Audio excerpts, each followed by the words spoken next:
Bonjour à tous, vous êtes sur CCTV français, c'est votre journal en direct de Beijing. Nous commençons par la visite en Malaisie du Premier ministre chinois Li Keqiang. C'est lundi que le chef du gouvernement chinois a été accueilli par son homologue malaisien Najib Razak dans la capitale administrative du pays, Putrajaya. Les deux hommes ont participé à des pourparlers et assisté à la signature d'accords de coopération. Li Keqiang a également rencontré des chefs d'entreprise de Malaisie, leur demandant de nouvelles contributions pour des liens plus étroits. Le Premier ministre chinois a déclaré que Beijing allait acheter davantage d'obligations d'État et qu'il accordera au pays un quota d'investissement. Avec le vice-premier ministre de Malaisie, Li Keqiang était présent au forum économique de haut niveau Chine-Malaisie. À cette occasion, il a prononcé un discours dans lequel il estime que la Chine a maintenu de bonnes relations et une bonne communication avec la Malaisie.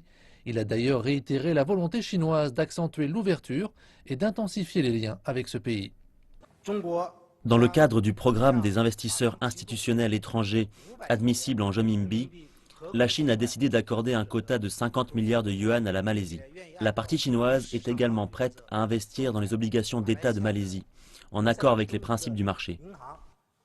Par ailleurs, les banques chinoises sont disposées à proposer en Malaisie des obligations en renminbi. De part et d'autre, les banques peuvent développer la politique de communication et accroître l'utilisation des devises locales dans notre commerce bilatéral et la coopération d'investissement. La Chine et l'Association des nations de l'Asie du Sud-Est ont conclu un accord à Kuala Lumpur pour améliorer leur zone de libre-échange et développer la coopération dans le commerce et l'économie. Durant les négociations Chine-ASEAN, un accord a été signé pour améliorer l'accord de libre-échange au centre de convention de Kuala Lumpur et en présence du Premier ministre chinois et des dirigeants des 10 membres de l'ASEAN.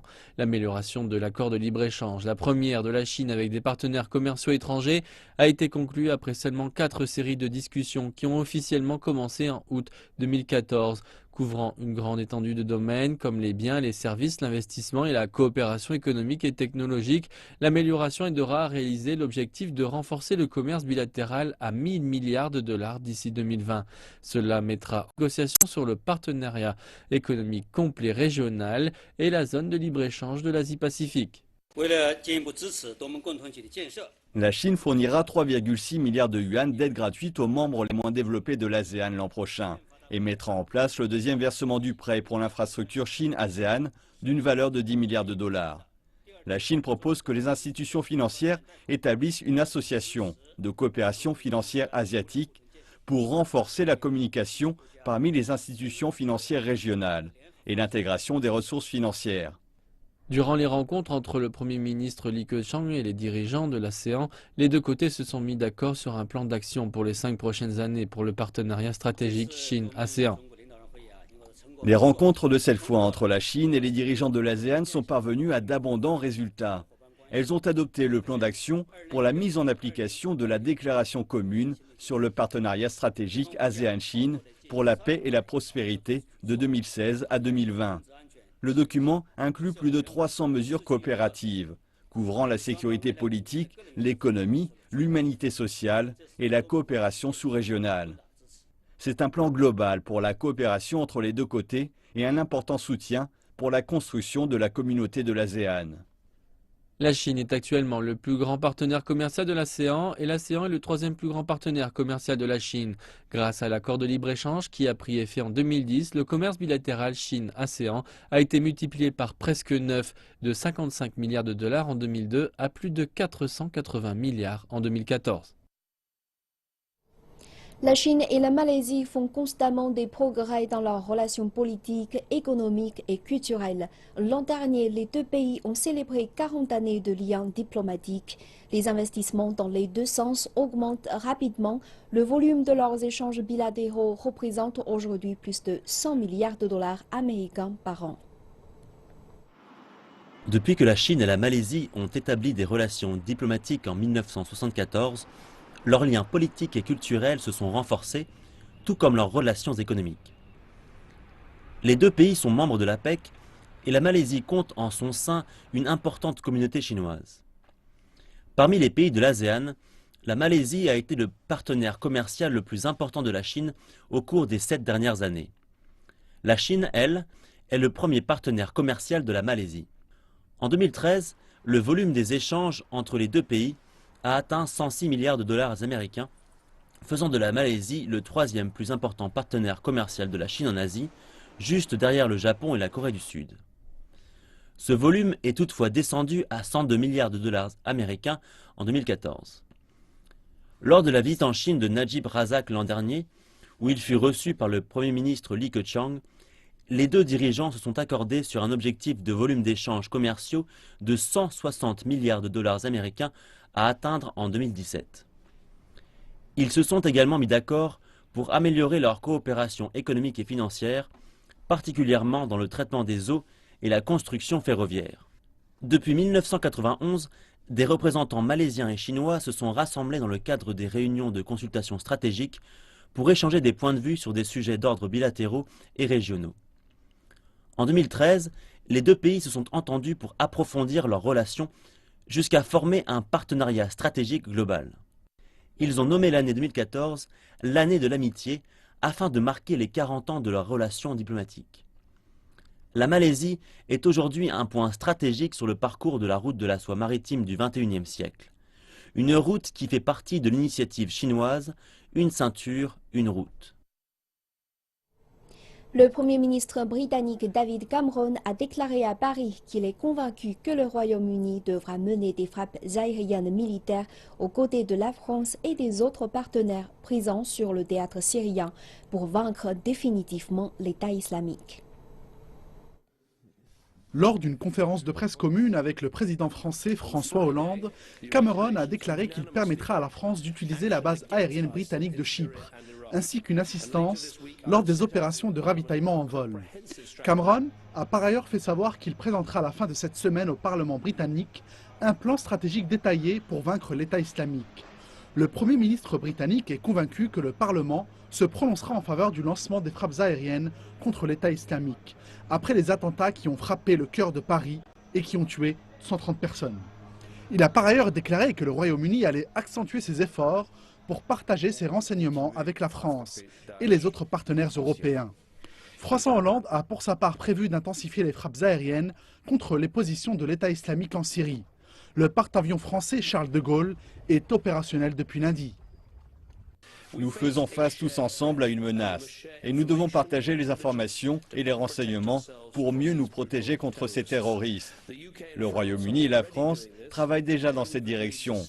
Mais aujourd'hui, nous nous sommes mis d'accord pour mieux coordonner nos efforts et travailler plus étroitement avec nos voisins européens. Mais nous sommes convaincus que nous devons continuer à frapper Daesh en Syrie. Nous allons intensifier nos frappes. Nous allons choisir des cibles qui feront le plus de dégâts possible à cette armée terroriste.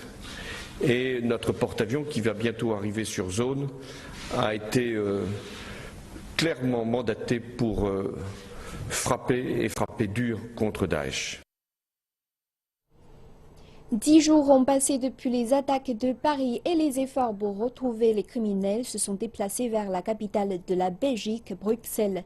Le pays est en état d'alerte alors que la police a lancé une série de perquisitions dans un contexte où la menace terroriste semble imminente. Jusqu'ici, plus de 20 suspects ont été arrêtés.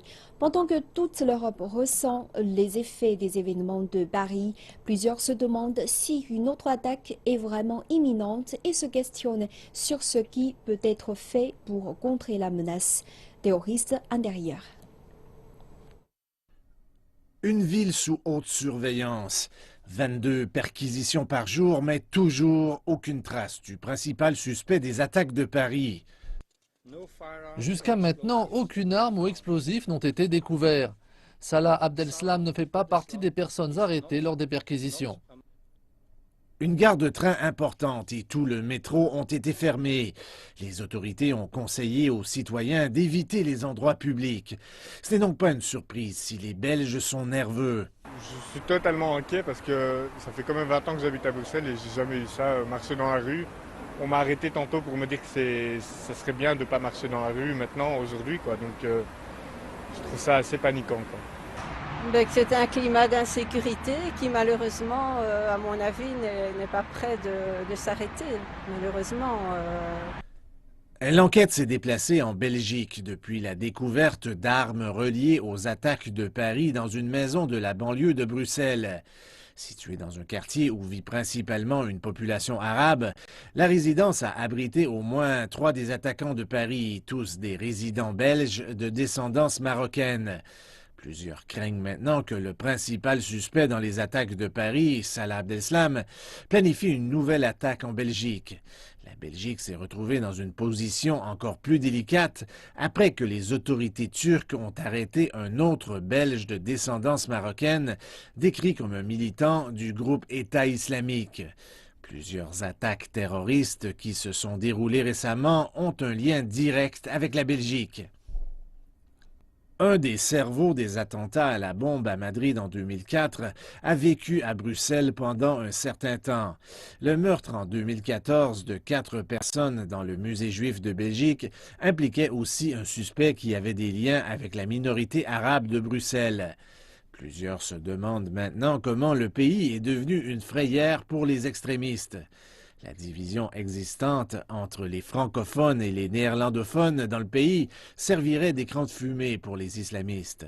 Peu importe la cause, la Belgique fait maintenant face à une réelle pression pour resserrer la sécurité, un défi partagé par plusieurs gouvernements européens qui font face à la menace croissante du groupe État islamique. Au Mali, les 3 jours de deuil national ont officiellement débuté lundi. Le pays rend hommage aux 21 personnes tuées durant l'attaque de l'hôtel Radisson Blu. Au Mali et dans d'autres pays d'Afrique de l'Ouest, les autorités sont en état d'alerte. L'opération terroriste devrait avoir de larges conséquences sur les liens unissant les pays de la région. Cet hôtel est devenu la scène de crime d'une des attaques terroristes les plus sanglantes que le Mali a connues. Alors qu'ils rentraient dans l'hôtel, 2 assaillants ont ouvert une valise remplie d'armes automatiques et ont tiré sur toute personne qui se trouvait sur leur chemin. Non sont ceux qui ont pu les éviter, mais cette opération a fait des victimes et des blessés. Ibrahim, dont le magasin est situé à proximité de l'hôtel, a vu le carnage se dérouler sous ses yeux.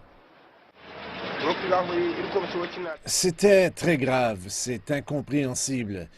Nous avons de la chance d'être en vie car ils voulaient vraiment faire mal. Je n'ai pas de mots pour qualifier ça. S'ils avaient été plus de 2 assaillants, ça aurait été terrible. L'attaque a été revendiquée par Al-Mourabitoun, un groupe ayant fait allégeance à Al-Qaïda et qui mène aujourd'hui ses opérations dans la région du Sahel, vaste zone désertique qui s'étend du Sénégal au Tchad. L'état d'urgence durera 10 jours. Cela signifie que durant cette période, la population n'a pas le droit de se regrouper et les pouvoirs de la police sont étendus en matière d'arrestation et d'interrogatoire. Il ne s'agit pas seulement d'un combat. La mission des Nations Unies au Mali a dépêché 40 de ses hommes et experts à la sécurité pour enquêter sur cette attaque.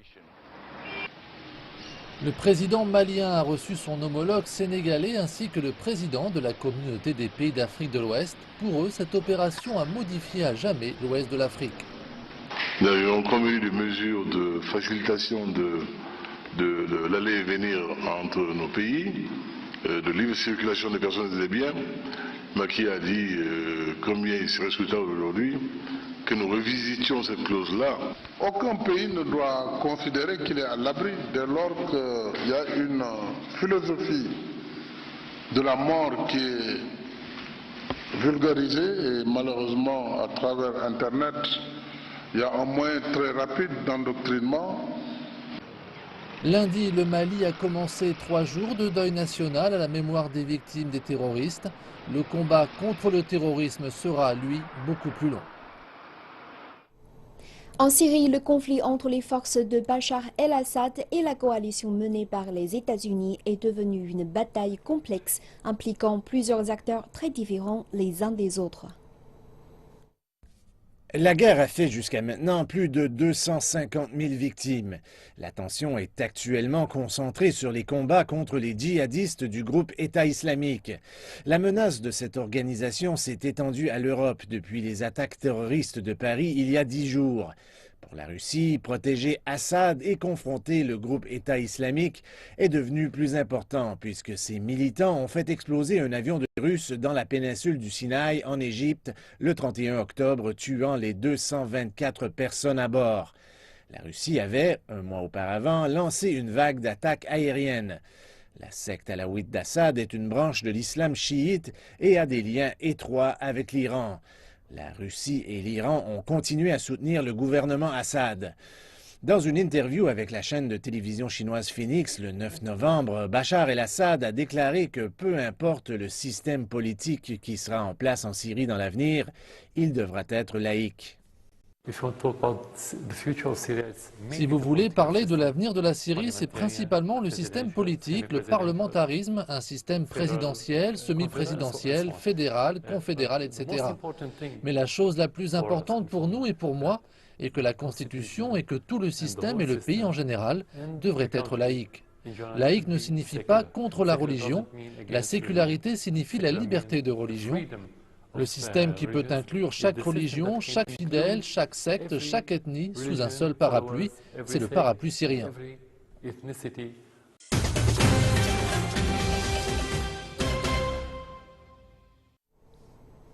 Le comité électoral a publié sur son site internet les résultats de l'élection des conseils du district de Hong Kong, organisée un jour plus tôt.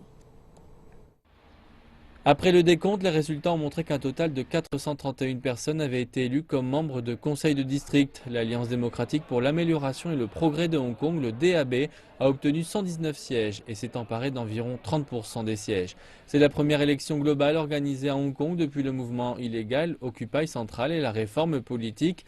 Près de 1 468 000 électeurs enregistrés ont pu aller voter le 22 novembre de 7h30 à 22h30. Le taux de participation cumulé est d'environ 47%, un record pour des élections ordinaires de conseil de district. Je viens voter pour l'élection de district tous les ans et je vis dans ce district. Je sais qui travaille pour nous. L'élection de district doit choisir la personne qui offre pour le district. Je vote pour la personne qui se positionne contre le mouvement Occupy Central. Peu importe d'où elle vient, je veux voter pour elle, car ce n'est pas bien de perturber la vie des citoyens. La 26e commission conjointe Chine-États-Unis sur les échanges et le commerce a pris fin lundi à Guangzhou. C'était le premier dialogue de haut niveau entre des représentants chinois et américains depuis la visite aux États-Unis du président chinois Xi Jinping. Les deux parties ont trouvé des accords dans les domaines des investissements bilatéraux, de l'agriculture et de la santé. Ces accords comprennent la protection de la propriété intellectuelle, la pêche, la protection animale, mais également la coopération en matière d'alimentation et la promotion des échanges et de l'investissement entre les provinces de Chine et les États américains. Nous avons fait des progrès dans chacun des domaines. La Chine a accepté de protéger les secrets commerciaux et d'ouvrir des politiques de marché pour les produits informatiques de l'industrie bancaire. De leur côté, les États-Unis ont accepté de continuer de discuter du mécanisme de communication sur le contrôle des exportations. Les États-Unis accueillent également les investissements chinois dans des projets de partenariat public-privé au sein de ces États. Les États-Unis vont aussi collaborer avec l'autorité de l'aviation chinoise pour faciliter la navigabilité des avions cargo entre les deux pays. La conférence mondiale de la robotique a commencé hier à Beijing. Plus de détails. Les chercheurs du monde entier discutent de la place des robots dans l'industrie et la société. Pendant ce temps, il y a une exposition spéciale où les visiteurs peuvent avoir un aperçu des robots industriels et de services. Le gouvernement chinois élabore un plan pour renforcer la recherche liée à la robotique dans les domaines manufacturiers clés et améliorer la capacité du pays à produire des robots de pointe de manière indépendante.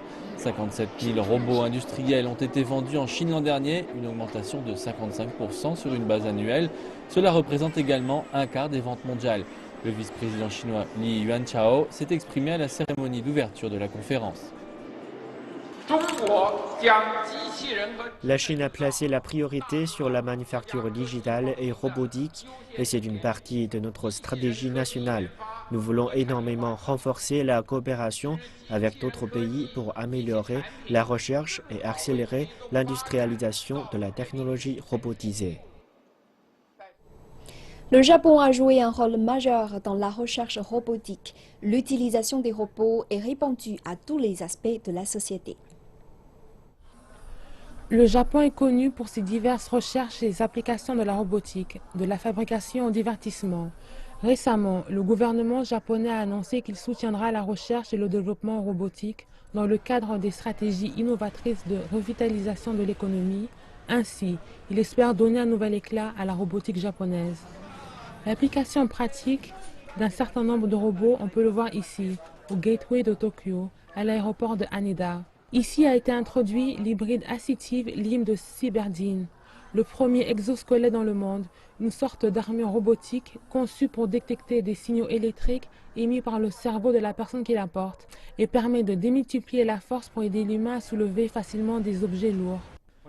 Tous les jours, nous avons plusieurs navettes venant et partant de l'aéroport et les employés doivent répétitivement soulever et déplacer des bagages lourds, ce qui a pour conséquence de causer des tensions du dos. Nous espérons qu'HAL pourra réduire cette tension et améliorer leurs compétences professionnelles. Depuis 10 ans, les compagnies et institutions japonaises se concentrent sur une autre application robotique, l'utilisation de cette technologie pour les personnes âgées.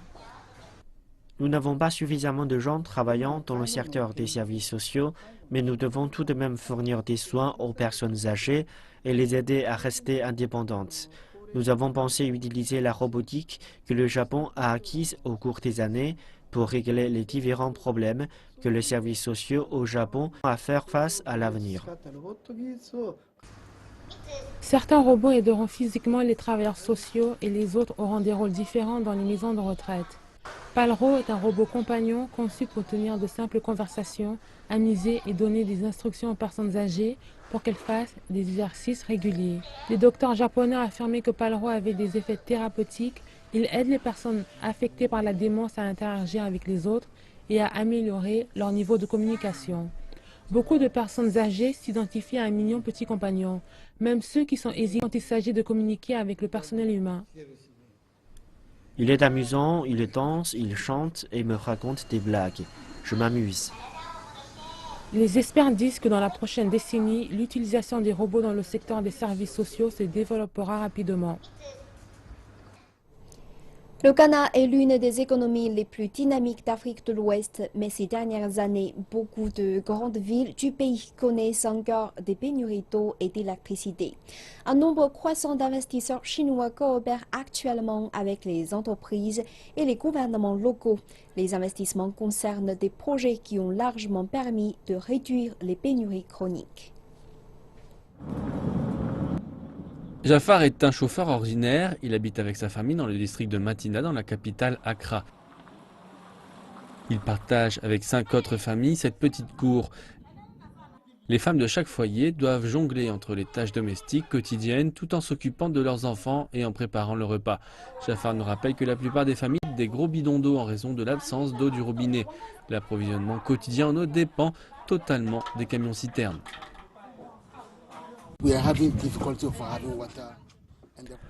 Nous rencontrons des difficultés dans l'approvisionnement d'eau et la qualité n'était vraiment pas bonne. Avec le nouveau projet, la qualité de l'eau s'est nettement améliorée et le prix n'a que très peu augmenté. Jafar nous rappelle également que les générateurs électriques sont devenus indispensables en raison des coupures électriques pouvant durer une demi-journée. Les coupures ne concernent pas un moment précis, parfois en milieu de la journée et parfois en pleine nuit. Cela évolue constamment. Afin de mettre fin à ces pénuries chroniques, le gouvernement ghanéen a œuvré dans le but d'attirer les investisseurs étrangers. Le gouvernement ghanéen et la Banque chinoise d'import-export ont fondé conjointement le projet d'extension de l'usine d'approvisionnement d'eau de Kapong. Les travaux de construction ont été confiés au groupe chinois Gejoba. Après 4 ans de construction, la première phase a été officiellement achevée en février dernier. C'est à ce jour le plus gros projet d'approvisionnement en eau de l'histoire du Ghana. Voici l'endroit tout après le vélo de notre usine. L'eau prélevée ici est directement redirigée vers ce site de traitement, dans lequel se trouvent 4 grandes pompes. La capacité de pompage avoisine ici les 200 000 tonnes par jour. La société de conseil ABP participe également au projet. Son directeur exécutif Albert Oguiri rappelle que le projet a largement permis de diminuer les pénuries d'eau pour au moins 3 millions d'habitants de la capitale. La population attend avec impatience le début des travaux de la deuxième phase. La ville d'Accra connaît actuellement une phase d'expansion très rapide. L'approvisionnement en eau doit donc rattraper l'essor de la ville, sinon les progrès réalisés lors de la première phase ne se feront plus ressentir face à une demande en eau toujours plus forte. Nous espérons que la deuxième phase de ce projet sera achevée le plus vite possible.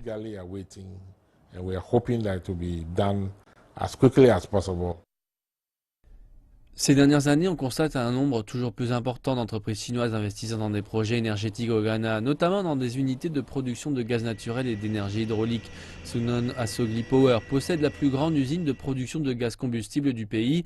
Il s'agit d'une co-entreprise créée par le groupe chinois Shenzhen Energy, le fonds de développement sino-africain. L'entreprise a été fondée en 2007 et a commencé son exploitation commerciale en 2010 avec une capacité énergétique totale de 200 MW. En plus de contribuer à hauteur de 15% de l'approvisionnement électrique du Ghana en 2014, le PDG Lee Xiaorai rappelle que l'entreprise a encore bien plus à offrir. Nous fournissons avant tout au Ghana l'énergie. Ensuite, nous participons à la formation des nombreux talents dans le domaine de l'énergie électrique. Nous offrons ainsi une bonne expérience dans la gestion et l'exploitation des unités de production d'électricité, car en comparaison, nos usines fournissent un approvisionnement plus stable et plus régulier. Avec la deuxième phase du projet, Sunon Asogli prévoit d'augmenter sa production électrique à hauteur de 360 MW. L'entreprise prévoit également d'investir dans d'autres projets d'énergie propre.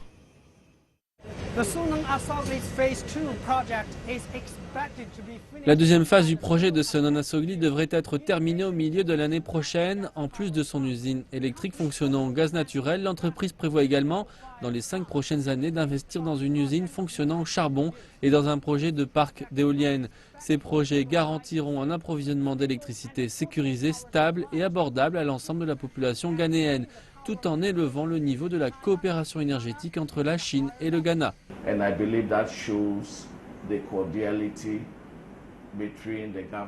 Je pense que cela montre la cordialité de la coopération entre le gouvernement ghanéen et le gouvernement chinois. Mais ce qui est le plus important, c'est le caractère qualitatif des investissements chinois au Ghana, ainsi que le climat propice aux investissements que nous avons ici. Sunon Asogli fait partie de ces entreprises du secteur énergétique dont nous pouvons être fiers.